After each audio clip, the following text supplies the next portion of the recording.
আচ্ছা, প্রথমে ভোটারের ডিটেলস জানার জন্য আমরা কি করতে হবে, গুগল ক্রোমে যেতে হবে। অর্থাৎ আপনার কম্পিউটার অথবা মোবাইলের গুগল ক্রোম যাবেন, ক্রোমে গিয়ে লিখবেন ecigov.in। এটা করলে আমরা প্রথমে এই পেজটা খুলে আসবে, হোম পেজ ইসিআই, যেখানে লেখা থাকবে দেখবেন ভোটার ecigov.in।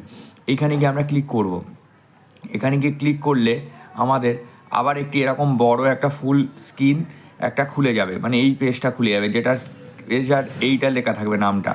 দেখুন নামটা এরম লেখা থাকবে, ভোটার ecigov.in, এইটা লেখা থাকবে। এইখানে আমি এরমভাবে স্ক্রোল করব, করার পর আমি দেখব এই সাইডে আমার এখানে থাকবে ডাউনলোড ইলেকটোরাল রোল, তার উপরে লেখা থাকবে search your name in voter list.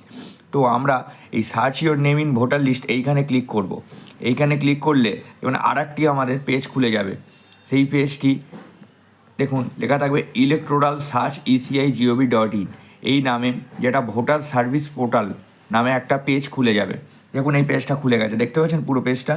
এই পেজে সার্চ করার অপশান আছে। এখানে দেখুন প্রথমেই এখানে ল্যাঙ্গুয়েজ সার্চ করব। তো ল্যাঙ্গুয়েজে গিয়ে আগে বেঙ্গলি সার্চ করব। যদি আপনারা পশ্চিমবঙ্গের জন্য সার্চ করেন তাহলে বেঙ্গলি দিতে পারেন। তো বেঙ্গলি সার্চ করার পর এখানে এপিক নাম্বার দিতে হবে।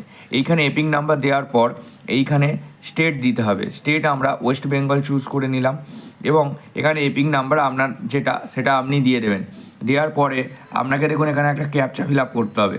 এই ক্যাপচাটা দেওয়ার পর আপনি যখন সার্চ করবেন তখন আপনার ডিটেলসটা আপনি পেয়ে যাবেন।